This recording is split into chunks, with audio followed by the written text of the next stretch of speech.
Chaitanya research ইনস্টিটিউটের উদ্যোগে আজ বৈষ্ণব সম্মেলন অনুষ্ঠিত হয় তপন থিয়েটারে। বহু ভক্ত সমাগম এখানে উপস্থিত হয়েছিল। এই বছর ৪র্থতম বর্ষে পদার্পণ করল।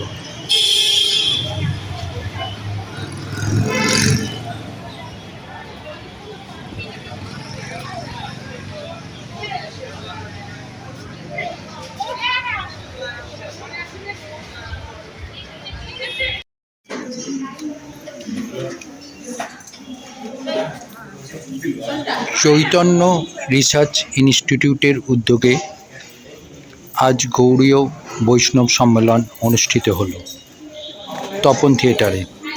বহু ভক্ত সমাগম এখানে উপস্থিত হয়েছিলেন এবং প্রসাদ গ্রহণ করেছেন।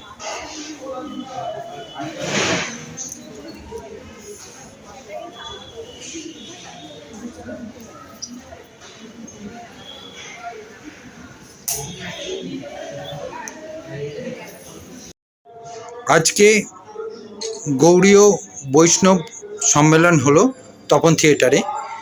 বহু ভক্ত এখানে উপস্থিত হয়েছেন।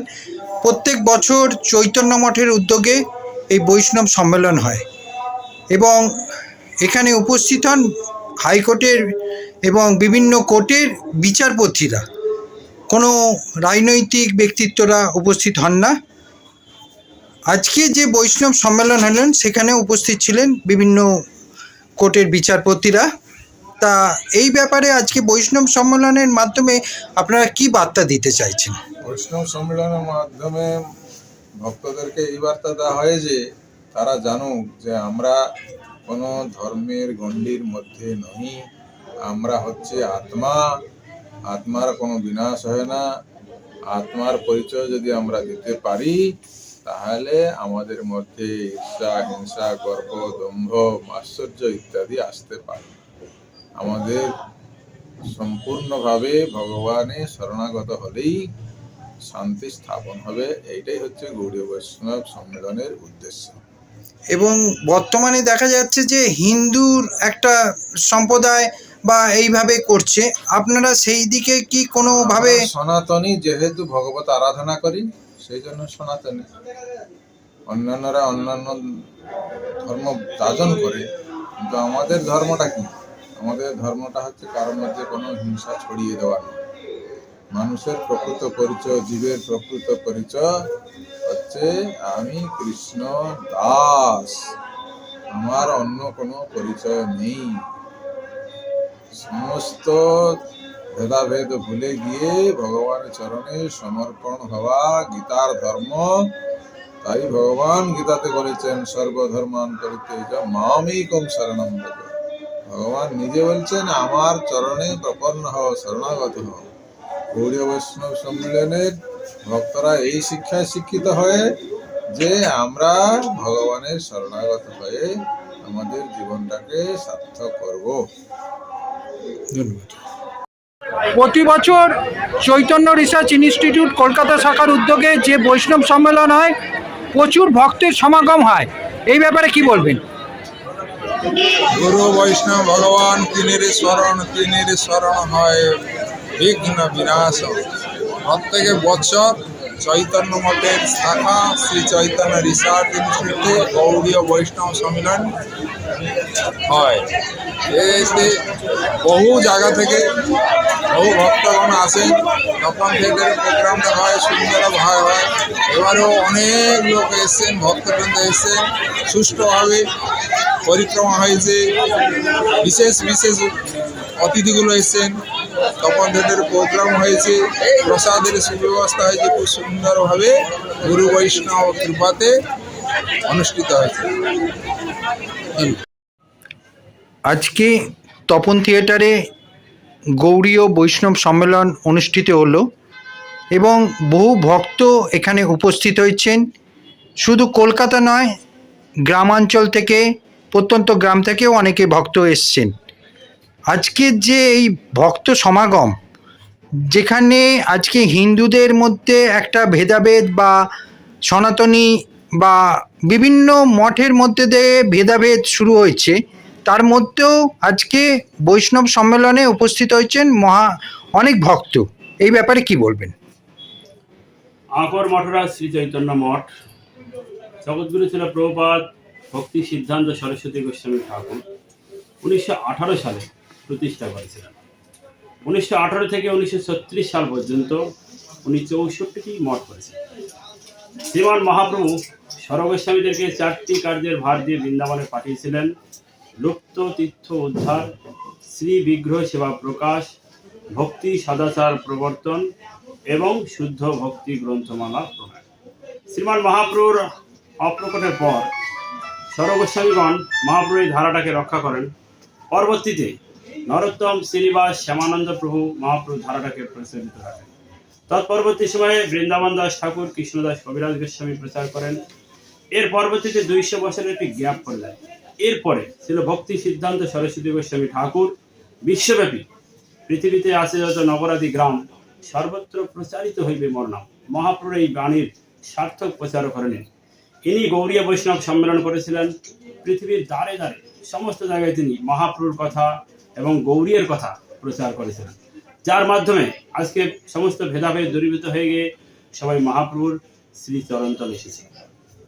এবং কলিযুগের যে যুগধর্ম হরিনাম সংকীর্তন, যে হরের নাম হরের নামৈব কেবলম কলৌ নাস্তেব নাস্তেব গতির অন্যতা, অর্থাৎ কলিযুগে হরিনাম ছাড়া গতি নাই, গতি নাই, গতি নাই। এই কলিযুগে যুগধর্ম হচ্ছে হরে কৃষ্ণ কৃষ্ণ কৃষ্ণ হরে হরে, হরে রাম রাম রাম হরে হরে। এটি হচ্ছে কলিযুগের একমাত্র যুগধর্ম।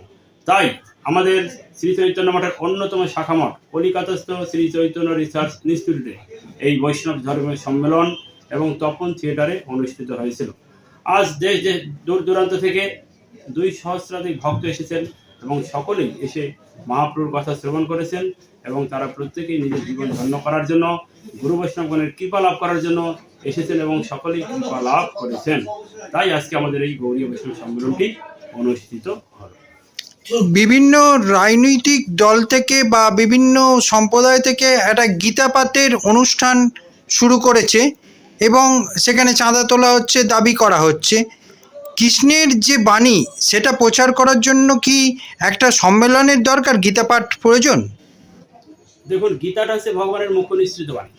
মহাভারতের ভীষ্ম পর্বের একটি অংশ গীতা, অর্থাৎ সাক্ষাৎ ভগবান শ্রীকৃষ্ণ, তিনি ব্রজেন্দ্রনন্দন কৃষ্ণ, ঈশ্বর পরম কৃষ্ণ, সচ্চিদানন্দ বিগ্রহ, অনাদির আদি গোবিন্দ সর্ব কারণ কারণ, পরম ঈশ্বর কৃষ্ণ স্বয়ং ভগবান, তাতে বড় তার সম কেহ নাহিয়ান। আমরা জানি, প্রত্যেকে জানি কৃষ্ণস্তু ভগবান স্বয়ং। তিনি যে ভগবান অর্থাৎ গীতার বাণী দিয়েছিলেন, সেই গীতার বাণীটাকে আমাদেরকে পাথেয় করে আমাদের জীবনটাকে চলতে হবে। তার মধ্যে তিনি 3টি ভাগ করেছিলেন: কর্ম, জ্ঞান এবং ভক্তি। মূলত আমরা গৌড়ীয় বৈষ্ণবগণ ভক্তি মার্গটাকে অবলম্বন করি এবং ভক্তি মার্গটাকে অবলম্বন করে নিজের জীবনটাকে সুস্থ ও সুন্দরভাবে পরিচালনা করার চেষ্টা করি। এখানে রাজনৈতিক একটা ব্যাপার চলে আসছে, এই ব্যাপারে আপনাদের কি মত? এই ব্যাপারে আমাদের কোনো মতামত নেই। আমরা অ্যাকচুয়ালি সমস্ত কিছু ছেড়ে দিয়ে মহাপ্রভু সেবা করার জন্য অর্থাৎ ধামে এসেছি। এই জন্য আমরা এই সমস্ত ব্যাপারে অতটা ইনভলভ হতে চাই না।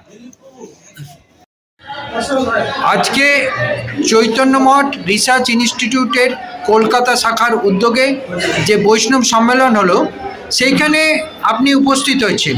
কি কারণে এখানে উপস্থিত হয়েছেন? এটা আমাদের এখানে প্রতি বছরই হয়। এটা বলতে গেলে একটা বাৎসরিক উৎসব চৈতন্য রিসার্চ ইনস্টিটিউটে। এটা বাৎসরিক উৎসব। এখানে বৈষ্ণব সম্মেলন আমরা বছরে একবার করে হয়। সকালবেলা একটা খুব ভালো প্রসেশন হয় এবং তারপরে সকল মহারাজরা আছেন, কিছু বিশিষ্ট অতিথিবর্গ থাকেন। আর সবচেয়ে বড় কথা, অনেক বৈষ্ণবদের মুখ থেকে আমরা আমাদের যারা গুরুবর্গ আছে তাদের সম্পর্কে কথা শুনতে পারি। এই বৈষ্ণব পথ নিয়ে তাদের যে অবদান আছে, সেই অবদান সম্পর্কে আমাদের জ্ঞাত হই। আর সত্যি কথা বলতে এটা একটা প্রচার। প্রচার করে গেছিলেন যে হরিনামের যেটা প্রচার করে গেছিলেন যে সর্বত্র প্রচারিত মোর নাম তো সেই সংকল্প প্রচার হওয়ার জন্য এইরকম বৈষ্ণব সম্মেলন দিকে দিকে এবং সবসময় হওয়াটা খুব প্রয়োজন। সেরকমই একটা ছোট্ট প্রয়াস, যেটা শ্রী চৈতন্য মঠের অন্যতম শাখা শ্রী চৈতন্য রিসার্চ ইনস্টিটিউট, সেটা প্রতি বছর এখানে করে বিশেষ করে মহানগরীর বুকে এই অনুষ্ঠান অনুষ্ঠিত হয়। সাধারণত অনেক জায়গাতেই হয়, আমাদের যেখানে যেখানে শাখা আছে সব জায়গাতেই হয়। তো মানে কলকাতার অনুষ্ঠানটা একটু আলাদা করে আকর্ষণীয় এবং গুরুত্বপূর্ণ, কারণ আমরা এখানে অনেক বিশিষ্ট অতিথিকে পাই। কলকাতা হাইকোর্টের মহামান্য বিচারপতিদের পাই। তারপরে এছাড়াও আমাদের আচার্যদেব আছেন, তিনি থাকেন মঠের, যিনি আমাদের এখানকার অধ্যক্ষ, আরও অন্যান্য মঠের অধ্যাপকরাও আসেন। এটা খুবই আনন্দের বিষয় এবং আবারও বলছি, শেষ পর্যন্ত বৈষ্ণব ধর্মের প্রচারই হচ্ছে এটার সবচেয়ে বড় মূল। আপনি কোথা থেকে এসেছেন? আমি বাটানগর থেকে এসেছি। আজকে চৈতন্য রিসার্চ ইনস্টিটিউট কলকাতা শাখার উদ্যোগে যে বৈষ্ণব সম্মেলন হলো, সেখানে অনেক ভক্ত উপস্থিত ছিলেন তপন থিয়েটারে এবং ওখানে বিচারপতিরাও উপস্থিত ছিলেন। তা আপনি এই সম্মেলনে থেকে কি মাহাত্ম্য পেলেন?